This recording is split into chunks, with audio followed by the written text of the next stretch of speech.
Hello दोस्तों, स्वागत है आज का इस वीडियो में आप सभी का। आज का वीडियो बहुत ही इंपॉर्टेंट होने वाला है, खास होने वाला है, क्योंकि आज के इस वीडियो में मैं क्वेश्चन आंसर बताने वाला हूँ वे एमसीक्यू टाइप, क्योंकि आपका एग्जाम इस सब्जेक्ट का एमसीक्यू टाइप का ही होने वाला है। तो ये मैटर नहीं करता दोस्तों आप किस सेमेस्टर से है या आप कौन सा यूनिवर्सिटी से है, ये मैटर नहीं करता। तो भाई मैटर क्या करता है, सबसे बड़ा मैटर करता है कि आपका सिलेबस क्या है। सबसे पहले आप अपना सिलेबस जानिए। अगर आपका सिलेबस में BSc value added course understanding India है, वीएसए में क्या है, अंडरस्टैंडिंग इंडिया है, तो आज के वीडियो आपके लिए होने वाला है। उसमें से भी आप यहाँ पर देख सकते हैं जो कि ये आपका सिलेबस है, उसमें से आपका जो चैप्टर है ये चैप्टर दिया गया है। यहाँ पर देख सकते हैं फेस्टिवल्स एंड तीर्थ स्थल, ये सब जितना भी पॉइंट है ये सब दिया हुआ है। तो ठीक है, मेन मैटर आप लोग इसको देख सकते हैं। तो अगर आपका सिलेबस में ये सारी चीजें हैं, आर्ट एंड आर्ट की आर्किटेक्चर है, डांस एंड म्यूजिक है, ब्रिटिश कंक्लूजन है, तो आप लोग इसको देख सकते हैं। ये अगर सिलेबस में आता है तो आज का वीडियो आपके लिए होने वाला है। तो स्पेशल वैसे बता दे तो ये एसकेएम यूजी सेमेस्टर 1 वालों के सिलेबस से आज मैं आपको बता रहा हूं। यहाँ पर आप लोग देख पा रहे semester 1 value added course BSc और अंडरस्टैंडिंग इंडिया, अगर आपका सिलेबस अंडरस्टैंडिंग इंडिया में है। और ये दोस्तों बता दें, ये जो क्वेश्चन आपका 50 नंबर का आने वाला है और ये ऑब्जेक्टिव पूछा जाएगा ओमार सीट पर। ठीक है, इसका टाइमिंग आपको 1 घंटा आधा, सॉरी 1 घंटा 30 मिनट देगा। वही बात है, 1 घंटा आधा घंटा है, मतलब 1.5 का मतलब समझ रहे हैं मेरे कहने का मतलब। 1 घंटा 30 मिनट दिया जाएगा, उसमें से आपको 20 नंबर लाना अनिवार्य है पास, अदरवाइज आप प्रमोट हो सकते हैं। ठीक है, ये नियम है। नियम क्या है, मतलब इतना लाना जरूरी है। टाइम भी ये सब आपको बताते हैं, ये ऑब्जेक्टिव होगा, इसीलिए मैं आपको तैयारी भी ऑब्जेक्टिव टाइप का ही कराता हूँ, एमसीक्यू टाइप। इससे पहले मैंने यूनिट 1 का आपका क्वेश्चन आंसर कराया था। अगर आप लोग नहीं देखे तो नीचे डिस्क्रिप्शन में लिंक है, जाके देख सकते हैं। आपको प्लेलिस्ट में भी मिल जाएगा, आप लोग वहां से जा सकते हैं। यूनिट 1 का यहाँ पर आप लोग देख सकते हैं, यूनिट 1 का मैंने पार्ट 1 एंड पार्ट 2 दोनों कवर किया है। दोनों इंपॉर्टेंट है दोस्तों, क्योंकि आपका जो क्वेश्चन है सेट आपका 150 शब्द 150 एमसीक्यूज बनने वाला है। इसलिए A group B group C group इस तरह करके आपका जो है ना 150 आपका एमसीक्यूज बनने वाला है। इसीलिए मैंने पार्ट 1 पार्ट 2 करके कवर किया, क्योंकि इसमें से आप देख सकते हैं यूनिट 1 में आपका बहुत सारा चैप्टर दिया गया, समझ रहे हैं। इसलिए मैंने पार्ट 1 पार्ट 2 किया है। इसमें से बहुत सारा चैप्टर, उस चैप्टर में से सब चैप्टर दिया गया है, उसके बारे में देख सकते हैं। इतना इतना इतना सारे चीज पढ़ना है, इसी से क्वेश्चन आंसर आपका आएगा। इसलिए मैंने कवर करा दिया है चैप्टर वाइज, यूनिट वाइज, और वो भी चैप्टर वाइज, सब चैप्टर वाइज। इसलिए पार्ट 1 पार्ट 2 में गया है, आप लोग जाके जरूर देखिएगा। और आज का जो होने वाला है यूनिट 2 का, ये भी पार्ट 2 होने वाला दोस्तों। ये इससे पहले मैंने यूनिट 2 का पार्ट 1 मैंने अपलोड कर दिया है। अगर आप लोग नहीं देखे तो डिस्क्रिप्शन में लिंक मिल जाएगा, अदरवाइज आपको प्लेलिस्ट में भी मिल जाएगा, आप लोग वहां से जाके देख सकते हैं। तो आज का होने वाला है पार्ट 2, किसका, यूनिट 2 का पार्ट 2 होने वाला है। आप लोग देख सकते हैं क्योंकि मैंने क्यों किया पार्ट 1 पार्ट 2 करके। आप लोग देख सकते हैं एक यूनिट, यहाँ यूनिट 2 में है कितना सारे चैप्टर, उसमें से सब चैप्टर ये है। कितना सारा टॉपिक पढ़ना है, उसमें से ये सारे टॉपिक पढ़ना है, सारे के सारे, समझ रहे। इसीलिए मैंने इसको पार्ट 1 पार्ट 2 में कवर किया दोस्तों। पार्ट 1 तो पहले बना चुके हैं, अगर नहीं देखे तो वही आपको नीचे डिस्क्रिप्शन में मिल जाएगा, अदरवाइज आप प्लेलिस्ट में। तो आज का ये पार्ट 2 होने वाला है, इसलिए आपसे रिक्वेस्ट करते हैं स्किप मत कीजिए, नहीं तो फिर आपको दिक्कत होगा, क्योंकि इतना सारा सब चैप्टर है। मैं आपका थोड़ा सा वीडियो लंबी इसलिए होता है दोस्तों, क्योंकि मैं आपका यूनिट वाइज का चैप्टर वाइज सब चैप्टर वाइज कवर करता हूँ, ठीक है। इसीलिए वीडियो थोड़ा लंबा होता है। तो पेशेंस रखिए, ध्यान से देखिए। हो सकता है मैं अगर स्लो बोलता हूं, अगर आपको लगता है मैं स्लो बोलता हूं तो आप लोग 1.5x के स्पीड में देख सकते हैं। अगर आपको लगता है मैं थोड़ा सा जल्दी बोलता हूं तो आप 0.5x के स्पीड में देख सकते हैं। जैसे आप कंफर्टेबल हैं उसके अकॉर्डिंग टू आप देख सकते हैं, ठीक है। आपको जैसे कंफर्टेबल है उसके अकॉर्डिंग टू देख सकते हैं, क्योंकि इसमें आपका जो है ना चैप्टर वाइज कवर करा। तो यूनिट है, उस यूनिट में जितना चैप्टर है उस चैप्टर का सब चैप्टर जितना जितना है उसका जितना भी पीवीआई क्वेश्चन बनता है, उसमें से जितना भी क्वेश्चन आने की संभावना है एग्जाम में, वो सारे क्वेश्चन को मैं कवर कराता हूं। इसीलिए वीडियो थोड़ी लंबी होती है। तो चलिए क्वेश्चन आंसर यहाँ यूनिट 2 का पार्ट 2 देखते हैं।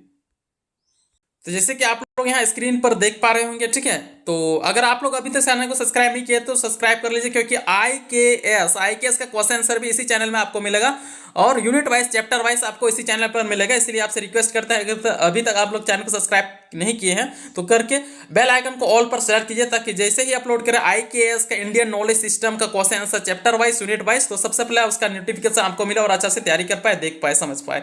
तो इसलिए आप सब्सक्राइब करके बेल आइकन को ऑल पर जरूर सेलेक्ट कीजिए। तो यहाँ पर देख सकते हैं क्या है यूनिट 2 का part 2 VSC understanding India semester 1। इसमें और यहाँ पर देख सकते हैं क्वेश्चन यहाँ से आपको दिख रहा होगा 51 से, क्योंकि मैंने यहाँ से 1 से लेकर 50 तक मैंने कवर किया है किसमें, पार्ट 1 में, यूनिट 2 का पार्ट 1 में कवर किया है, इसीलिए यहाँ से 1 से लेकर 150 MQ 50 MCQ multi choice question, ठीक है। तो यह क्वेश्चन कवर करा है दोस्तों, आपको नीचे मिल जाएगा या प्लेलिस्ट में आप लोग जाके देख सकते हैं। तो आज का ये होने वाला है 51 से आगे, 51 से आगे होने वाला है आपका 100 तक, कितना 100 MCQs कवर करने वाला हूं, इसलिए स्किप मत करिए। आपका यहाँ क्वेश्चन बाय लैंग्वेज में लाए हैं ताकि कोई भी दिक्कत ना हो। अगर SKMU इंग्लिश में भी पूछता है तो आपको दिक्कत ही ना हो, क्यों, क्योंकि मैं क्वेश्चन आंसर दोनों में कवर कराया है, इंग्लिश में और हिंदी में, किसी भी में आए तो आपको दिक्कत ना हो। और ऑप्शन भी आप लोग कमेंट किए थे कि ऑप्शन भी इंग्लिश में बताइए सर, इसीलिए ऑप्शन भी मैं यहाँ पर ब्रैकेट में लाया हूँ इंग्लिश से, ताकि कोई भी किसी को दिक्कत ना हो। अगर हिंदी में आता है तो नो प्रॉब्लम, इंग्लिश में आता है तो नो प्रॉब्लम। हाँ, लेकिन इंग्लिश में आता है तो बहुत सारे स्टूडेंट को दिक्कत होता है, क्योंकि इंग्लिश समझ में सबको नहीं आता है, ठीक है। लेकिन मैं समझाऊंगा, कोशिश करूंगा दोनों पढ़ के क्वेश्चन आंसर दोनों, ठीक है, यानी जो हिंदी है इंग्लिश दोनों, आप लोग ध्यान से देखिए, स्किप मत कीजिए। हाँ दोस्तों, और ये जो है ना आपका ये क्वेश्चन आंसर आप दो थ्रू से ले सकते हैं। पहला थ्रू क्या है, मैं जैसे जैसे बताते जाऊं बोलते जाऊं, और आप उसके साथ साथ आप स्क्रीनशॉट ले सकते हैं। और दूसरा थ्रू क्या है, मैं वीडियो के बीच में इस PDF का पासवर्ड बता दूंगा, बस आपको सही से पासवर्ड इंटर करके आप इस PDF को डाउनलोड करके भी पढ़ सकते हैं। तो बस इस वीडियो को स्किप मत कीजिए, हो सकता है मैं जहां पासवर्ड बताऊं वही आप स्किप कर दो, फिर दिक्कत होगा, क्योंकि आपको पासवर्ड नहीं मिलेगा, जिसकी वजह से आप इस PDF को डाउनलोड नहीं कर पाएंगे। तो चलिए क्वेश्चन आंसर यहाँ शुरू करते हैं। क्या है यहाँ पर, भारत में दीपावली किसकी विजय का प्रतीक है? भारत में दीपावली किसकी विजय का प्रतीक है? Deepawali symbolize the victory of whom, मतलब किसकी प्रतीक है? तो ये राम का, राम का मतलब कहाँ, ये जो है मतलब किसको, रावण को मार के आए थे ना, है ना, 14 वर्ष जो वनवास गए थे वहां से लौट के आए, ठीक है। उसी वर्ष तो मतलब जब 14 वर्ष गए थे जंगल में, उसी वर्ष तो उधर भी गया था, किधर, मतलब रावण को मारने के लिए, वहीं से जंगल से गया था, ठीक है।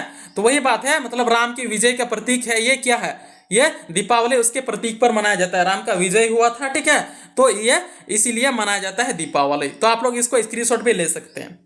अगला है आपका, होली किस घटना से जुड़ी है? होली किस घटना से जुड़ी है? Holi is associated with which event, किससे जुड़ी है होली? तो होलिका दहन से, होलिका दहन से जुड़ा है, ठीक है, होलिका दहन से जुड़ा है। आप लोग इसको भी टिक कर सकते हैं, आप लोग साथ में इसका स्क्रीनशॉट भी ले सकते हैं, होलिका दहन से रिलेटेड है। अगला है, कुंभ मेला किन नदियों के तट पर लगता है? कुंभ मेला किन नदियों के तट पर लगता है? Kumbh Mela is held on the banks of which is river, किस पर लगता है? गंगा, यमुना, सरस्वती, उपरोक्त सभी पर लगता है दोस्तों। कभी कभी यहाँ पर ज्यादातर ऑप्शन दिया जाता है गंगा और यमुना, ठीक है। अगर दो ही ऑप्शन दे दे गंगा और यमुना तो ये सही है। कभी कभी ये ज्यादातर मतलब ज्यादा दिखा गया तो ये ज्यादा दिया जाता है, गंगा और यमुना ही दिया जाता है। अगर सरस्वती भी दे दे कोई टेंशन, कोई दिक्कत वाली बात है, उपरोक्त तो सभी ऑल ऑफ दिस कर लेना, और इसमें से कोई भी एक ऑप्शन दे दे आप उसको टिक कर देना कि कुंभ मेला इन नदियों के तट पर लगता है। अगला है आपका, तीर्थ यात्रा का संबंध किससे है? पिलग्रिमेज इज रिलेटेड, यानी तीर्थ यात्रा का संबंध किससे है? तो किससे है ये आध्यात्मिकता से, किससे है? आध्यात्मिकता से है ये तीर्थ यात्रा का संबंध, इसका इससे संबंध है, रिलेट है। अगला है आपका, नगर शैली में मंदिर का शिखर कैसा होता है? नगर शैली में, इन नगर स्टाइल टेम्पल टावर इज, जो भी है इंग्लिश आप लोग खुद देख लीजिए, मैं कोशिश कर रहा हूँ पढ़ने के लिए, ठीक है। मेरा थोड़ा सा इंग्लिश कमजोर है, समझ सकते हैं दोस्तों, तो आप लोग देख लीजिए, हालांकि मैं पढ़ने के लिए कोशिश कर रहा हूँ। नगर शैली में मंदिर का शिखर कैसा होता है? तो कैसा होता है? ऊंचा और वक्र होता है, ऊंचा और वक्र होता है। ऊंचा मतलब हाइट जो भी ऊंचा है, और वक्र का मतलब क्या ऐसे होता है? वक्र होता है, ऊंचा और वक्र होता है। तो आप लोग इसको स्क्रीनशॉट साथ साथ में ले सकते हैं, ठीक है। अगला है, द्रविड़ शैली में मंदिर का शिखर कैसा होता है? द्रविड़ शैली में मंदिर का शिखर कैसा होता है? कैसा होता है? सीढ़ीदार होता है। कैसा होता है? सीढ़ीदार, स्टेप्ड होता है, सीढ़ीदार होता है। द्रविड़ शैली का बात हो रहा है यहाँ, द्रविड़ शैली का सीढ़ीदार होता है, और नगर शैली का आपका ऊंचा और वक्र होता है।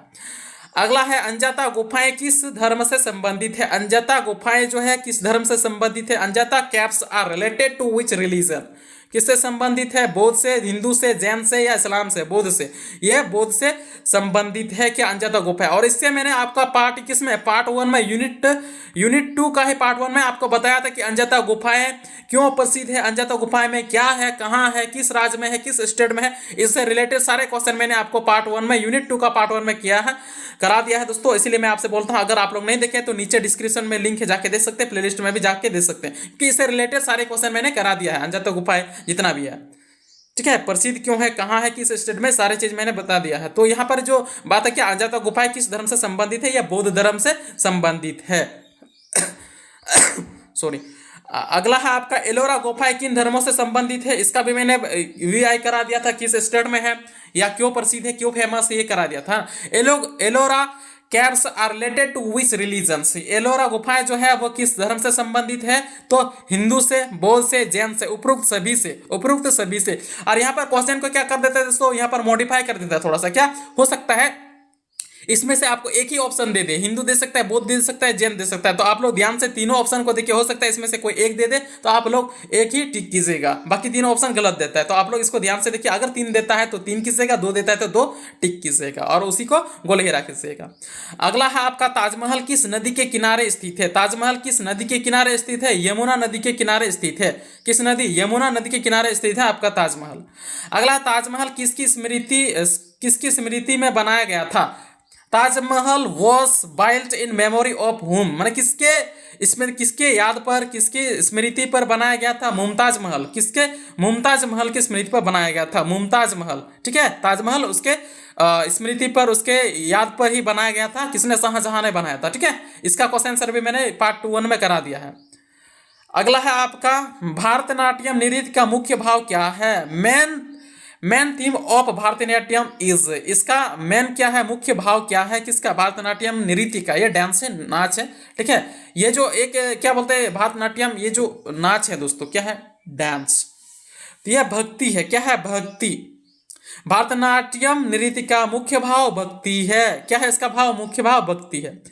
अगला है कथक नृत्य किससे विकसित हुआ है, कथक नृत्य किससे विकसित हुआ है, कथक डांस डेवलप फ्रॉम, किससे विकसित हुआ है, किससे, मंदिर से, मंदिर और दरबार से, किससे, मंदिर और दरबार से, ये दोनों ऑप्शन सही है। किसमें, मंदिर और दरबार से आपका विकसित। कभी कभी ऐसा होता है दोस्तों, कभी ओनली दरबार देता है, क्या देता है, दरबार, कभी कभी ऐसा भी देता है ओनली दरबार देता है। तो अगर ओनली दरबार दे और बाकी ये दोनों ना दे तो आप दरबार को ही टिक कीजिए, वो सही है। ठीक है, मंदिर और दरबार है, अगर मंदिर और दरबार दिया है तो वेरी वेल, और नहीं दिया है तो दरबार ही ओनली देगा, तो आप दरबार को क्या कीजिएगा, टिक कीजिएगा। तो आपका क्या है, दरबार।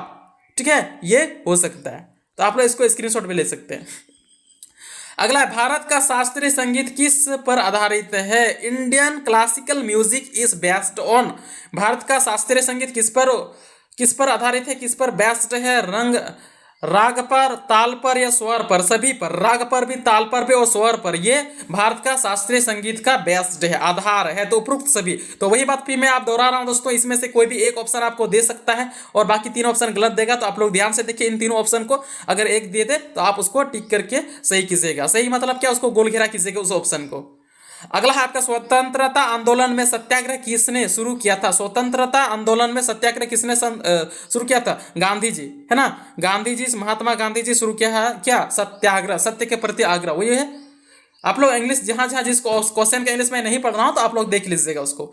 अगला है भारत छोड़ो आंदोलन कब हुआ था, भारत छोड़ो आंदोलन कब हुआ था, 1942 में। कब में, 1942 में भारत छोड़ो आंदोलन हुआ था। When did quite India's movement hidden happened, तो कब हुआ था ये, 1942 में भारत छोड़ो का आंदोलन शुरू हुआ था। ठीक है, अगला संविधान की प्रस्तावना में क्या है, संविधान, what is in the preamble of constitution, क्या है संविधान की प्रस्तावना में, क्या है, क्या है आपका उद्देश्य है, आदर्श है या मूल्य। इस मूल्य का यहाँ पर बता दो दोस्तों, इस मूल्य का मत ये वो क्रय विक्रय वाला मूल्य नहीं होता है, इस मूल्य का मतलब होता है सदाचार। क्या होता है, सदाचार। ठीक है ना, सदाचार। तो यहाँ पर उस मूल्य का बात हो रहा है, ना कि वो क्रय विक्रय वाला मूल्य का बात हो रहा है। तो यहाँ पर सदाचार, तो क्या बोलते संविधान के प्रस्तावना में क्या है, तो ये सभी है, उद्देश्य भी है, आदर्श भी है और मूल्य भी है, उपरोक्त सभी। फिर मैं दोहरा रहा हूं, इसमें से कोई भी आपको एक ऑप्शन या 2 ऑप्शन दे, आप उसको ध्यान से देखिएगा और उसको टिक करके उस ऑप्शन को कलर कीजिएगा। ठीक है, तो आप लोग स्क्रीनशॉट ले सकते हैं इसका।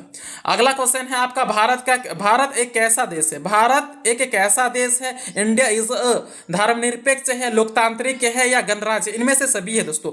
भारत एक धर्मनिरपेक्ष देश है, मतलब यहाँ पर कोई भी कम्युनिटी के लोग किसी भी धर्म को या कोई भी व्यक्ति किसी भी धर्म को मान सकता है, यह स्वतंत्र है, धर्मनिरपेक्ष है, कोई भी धर्म मान सकता है। यहाँ पर लोकतांत्रिक क्या है, लोकतांत्रिक है यहाँ पर क्योंकि यहाँ पर शासक को चुनता है, ठीक है, सरकार को चुनता है, ये लोकतांत्रिक देश है, डेमोक्रेसी है, और गणराज्य है, रिपब्लिक है। तो उपरोक्त सभी है, इसमें से फिर मैं दोहरा रहा हूं, इसमें से कोई भी आपको एक या दो मिल जाए आप उसको टिक कीजिएगा। अगर तीनों मिलता है तो वेरी वेल, तो आप तीनों को टिक करके उस ऑप्शन को कलर कीजिएगा।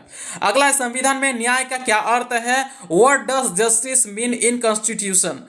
क्या होता है संविधान में? न्याय का अर्थ होता है निष्पक्षता। क्या होता है? निष्पक्षता होता है, फेयरनेस, निष्पक्षता, मतलब किसी के पक्ष में, ऐसा बात नहीं, मतलब न्याय का मतलब सिंपल सी बात वही है कि निष्पक्षता, ऐसा बात नहीं कि अपना संबंध का है, अपना रिलेशन का है, अपना चाचा मामा कोई भी है तो आप उसके मतलब गलत भी है, आप उसको क्यों, क्योंकि अपना रिलेशन का है, ठीक है, उसको न्याय दे रहा है, ऐसा नहीं, गलत है उसके पक्ष में बोल रहे वो नहीं, निष्पक्षता होना चाहिए, वही न्याय है, जो रियलिटी है, जो सच है, जो सत्य है वही बोलना चाहिए, ठीक है। तो ये इसमें ये होता है, न्याय में क्या होता है? निष्पक्षता होता है। अगला है, संविधान में स्वतंत्रता का क्या अर्थ है? व्हाट डज लिबर्टी मीन इस कॉन्स्टिट्यूशन? संविधान में स्वतंत्रता का क्या अर्थ है? स्वतंत्रता का अर्थ क्या है? आजादी। क्या है? आजादी। स्वतंत्रता का अर्थ है आजादी, फ्रीडम। अगला है आपका, संविधान में समानता का क्या अर्थ है? What does equality mean in constitution? मेरा इंग्लिश थोड़ा कमजोर है भाई, आप लोग समझ सकते हैं। संविधान में समानता का क्या अर्थ है? समानता का क्या अर्थ है? बराबरी, इक्वलिटी है। क्या है? इक्वलिटी है। संविधान में समानता जो बात होता है ना, समानता, ठीक है, तो वो आप इक्वलिटी, बराबरी सबको देखता है, जाति भेदभाव ये सब नहीं करता है। भारत का राष्ट्रीय पशु क्यों चुना गया? भारत का जो राष्ट्रीय पशु क्यों चुना? वाई वॉज टाइगर क्लो? यहाँ पर क्या बोलता है?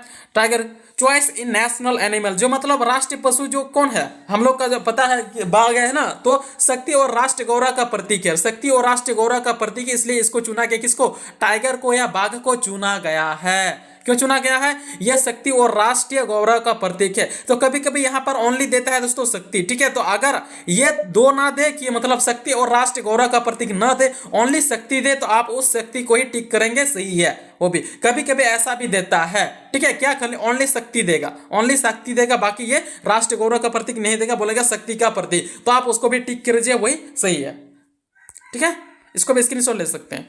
अगला है आपका, राष्ट्रीय पक्षी मोर किसका प्रतीक है? पीकॉक सिंबलाइज, पीकॉक जो है यह राष्ट्रीय पक्षी, पता तो है, यहां पर भी आपका क्वेश्चन फिर यहां पर दोहरा रहा हूं कि जो राष्ट्रीय पक्षी क्या है? मोर है ना। इसी क्वेश्चन को कवर मतलब मॉडिफाई करके पूछ देता है, तो आप लोग ध्यान से अगर ऑप्शन और क्वेश्चन को दोनों को पढ़िएगा तो या देखिएगा तो आपको समझ में आ जाएगा। अगर उसमें से कोई भी थोड़ा सा मॉडिफिकेशन करता है, मॉडिफाई कर देता है, इधर उधर कर देता है, मतलब चेंज कर देता है, ठीक है, तो आपको दिक्कत नहीं होगा, क्योंकि आपने क्वेश्चन और ऑप्शन को दोनों ध्यान से पढ़ा है।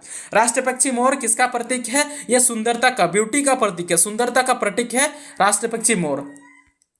अगला है, कमल फूल किसका प्रतीक है? लोटस सिंबलाइज, ये कमल फूल किसका प्रतीक है? किसका प्रतीक है? ये पवित्रता का, किसका? पवित्रता का प्रतीक है कमल फूल, पवित्रता का प्रतीक है। और इसमें से भी वही क्वेश्चन कि ना भारत का राष्ट्रीय फूल पूछा जाएगा तो सबको पता है क्या है? कमल है। ऐसे ही क्वेश्चन को थोड़ा मॉडिफाई कर देता है भाई, बस यही सब क्वेश्चन रहता है, थोड़ा सा मॉडिफाई करके दे देता है। अगला है आपका, राष्ट्रीय ध्वज का केसरिया रंग क्या दर्शाता है? राष्ट्र ध्वज में जो 3 कलर होता है ना, कितना 3 कलर है, इसीलिए तिरंगा कहा जाता है। हालांकि वैसे कहा जाता तो वहां 4 है, जो कि ब्लू कलर का जो अशोक चक्र है ना, उसमें मैंने आपको बता दिया दोस्तों, जो अशोक चक्र है उसमें कितना तिल्ले हैं वो 4 बता दिया हूं, ठीक है, और अशोक स्तंभ है उसमें कितना शेर है वो भी आपको किसमें बताया हूं, मैंने आपको पार्ट 1 में बताया है, यूनिट 2 का पार्ट 1 में, इसीलिए आपसे रिक्वेस्ट करते हैं उसको जरूर देखिएगा। तो यहां पर क्या बात था? राष्ट्रीय ध्वज का केसरिया रंग का क्या दर्शाता है? क्या दर्शाता है? रंग क्या दर्शाता है? सैफरन कलर्ड रिप्रेजेंट्स, क्या रिप्रेजेंट करता है? तो ये साहस, जो केसरिया वो साहस रिप्रेजेंट करता है, साहस को, ठीक है। अगला है, सफेद रंग क्या दर्शाता है? उसी झंडे का जो बीच का सफेद कलर है ना, बीच मतलब वो पट्टी वाला सफेद, बीच यहाँ गोल का तो वो तो ब्लू कलर का होता है, वो बात नहीं कर रहा हूं, ठीक है। सफेद रंग का क्या दर्शाता है? व्हाट व्हाइट कलर रिप्रेजेंट्स, क्या दर्शाता है? ये शांति, सफेद आपका शांति दर्शाता है। पहले आपका साहस जो केसरिया है, ठीक है, उसको लाल नहीं कहा जाता, बहुत को मतलब लाल बोलता है, नहीं लाल नहीं है, उसको केसरिया बोलते हैं, ठीक है, और केसरिया साहस का प्रतीक दर्शाता है, और यहाँ पर जो सफेद है वो शांति का प्रतीक दर्शाता है, ठीक है। अगला है, हरा रंग क्या दर्शाता है? ग्रीन कलर रिप्रेजेंट्स, हरा रंग क्या? विकास दर्शाता है, क्या दर्शाता है? डेवलप, या विकास दर्शाता है हरा रंग। तो आप लोग इसको साथ में स्क्रीनशॉट ले सकते हैं ताकि आप अच्छा से याद कर पाए। अगला है आपका अशोक चक्र किसका प्रतीक है, उसमें बीच में जो है ना, बीच में वही जो मैं बोल रहा हूं है ना, अशोक चक्र किसका प्रतीक है, किसका प्रतीक है, ये धर्म का प्रतीक है। अशोक चक्र आपका धर्म का प्रतीक है। यहाँ पर जो रहता है उसमें कितना तिलियां, 24 तिलियां, ठीक है। इसमें से मैंने बता दिया है पार्ट 1 में, तो आप लोग जरूर देखिएगा। यहाँ पर जो इसमें तिलियां हैं उसमें भी क्वेश्चन आ जाता है कि मतलब इस अशोक चक्र के बीच में जितना कितना तिलियां है, ऐसा आता है। तो यहाँ पर क्या था, अशोक चक्र किसका प्रतीक है, यह धर्म का प्रतीक है, ठीक है।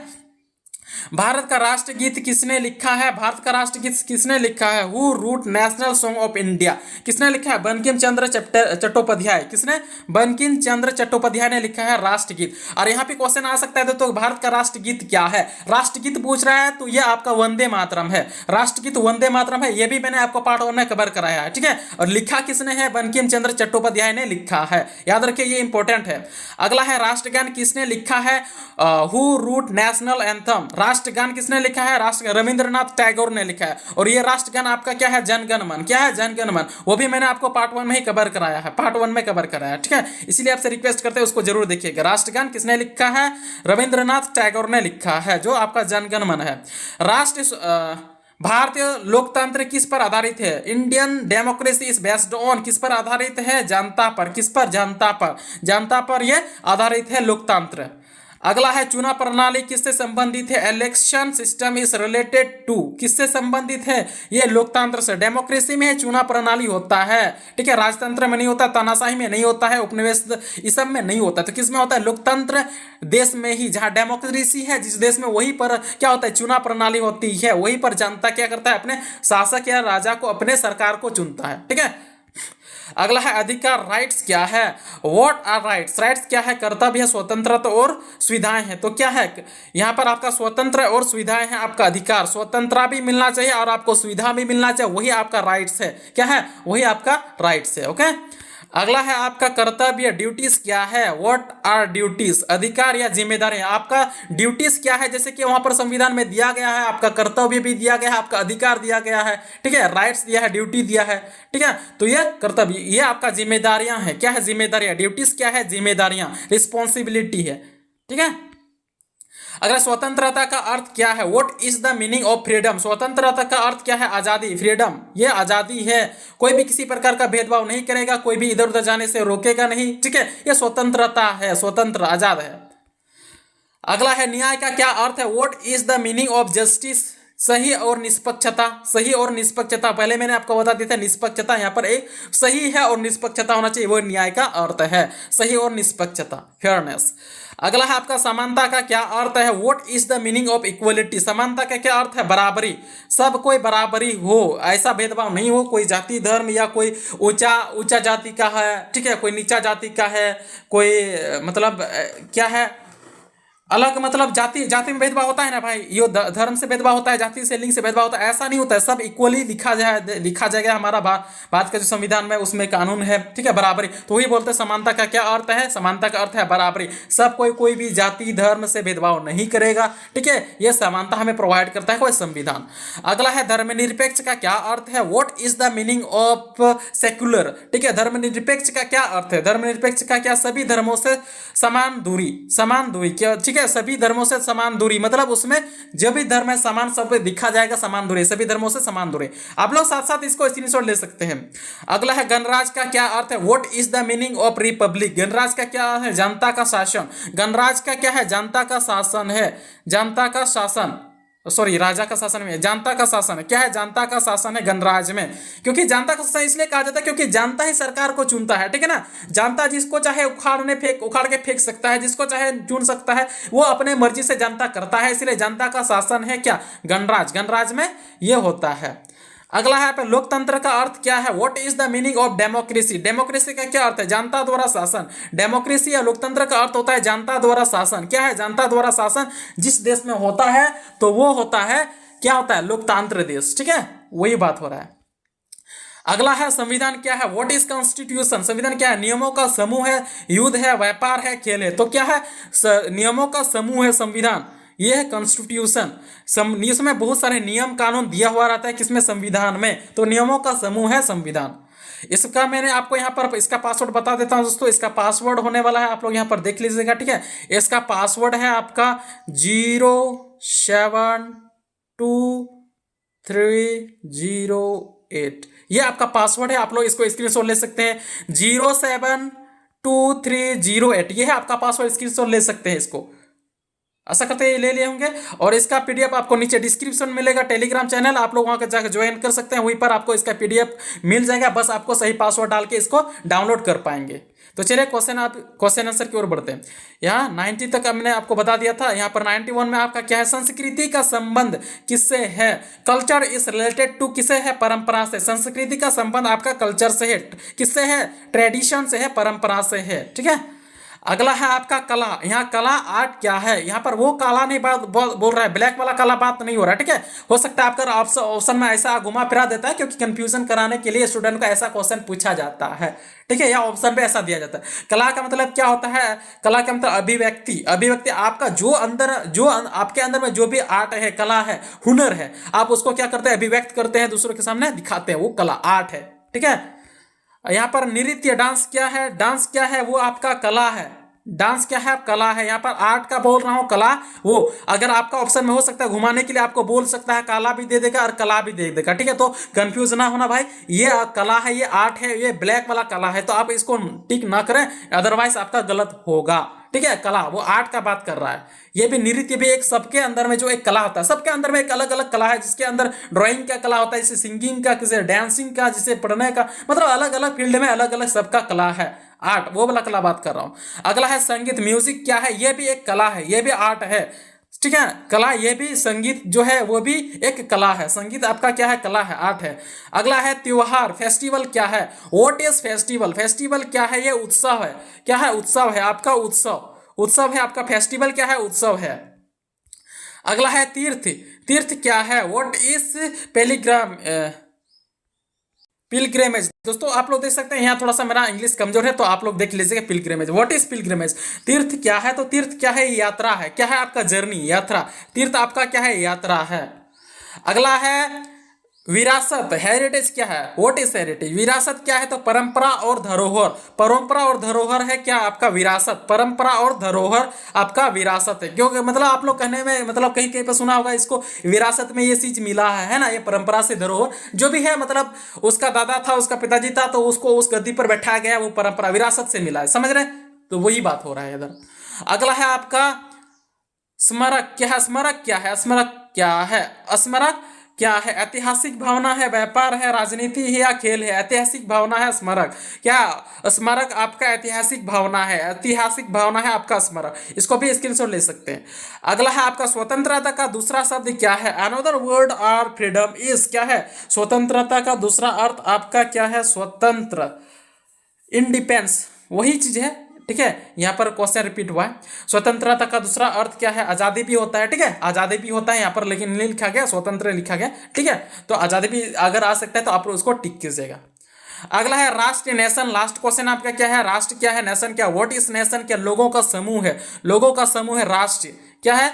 लोगों का समूह। इसमें से जितना भी क्वेश्चन मैंने 100 क्वेश्चन मैंने कवर कराया दोस्तों, ये सब भी आया। आप ध्यान से इसी क्वेश्चन को आपको फाइनल एग्जाम में देखने को मिलेगा। बस थोड़ा सा क्वेश्चन क्या कर देता है, ऑप्शन को क्वेश्चन बना देता है और क्वेश्चन को ऑप्शन बना देता है, थोड़ा सा मॉडिफाई कर देता है। अगर आप लोग ध्यान से देखे होंगे तो आपको दिक्कतों का सामना नहीं करना पड़ेगा, क्योंकि आपने ध्यान से देखा। थोड़ा सा मॉडिफिकेशन करने से आपको कोई प्रॉब्लम नहीं होगा। तो इसमें से जितना मैंने बताया कि इसमें यूनिट 2 का पार्ट 1 एंड पार्ट 2 दोनों मैंने कवर करा दिया है। आप लोग जाके देख सकते हैं कि इसमें प्लेलिस्ट में भी। ठीक है, अगर कोई भी डाउट है, दिक्कत है, तो आप लोग कमेंट करके पूछ सकते हैं। अगर अभी तक आप लोग को चैनल सब्सक्राइब नहीं किया तो सब्सक्राइब कर लीजिए, क्योंकि अगला वीडियो आपको जैसे ही अपलोड करें किसका, IKAS का, इंडियन नॉलेज सिस्टम का, तो सबसे पहले उसका वीडियो नोटिफिकेशन आपको मिले तो चैनल को सब्सक्राइब करके बेल आइकन कॉल पर जरूर सेलेक्ट कीजिएगा। आशा करते हैं सारी चीज समझ में आया। कोई भी डाउट है, दिक्कत है, आप लोग कमेंट करके पूछ सकते हैं। कमेंट बॉक्स आपके लिए खुला है। तो चलिए आज का वीडियो में इसी तरह, अगला वीडियो में इसी तरह मिलता है दोस्तों। जय हिंद, जय झारखंड।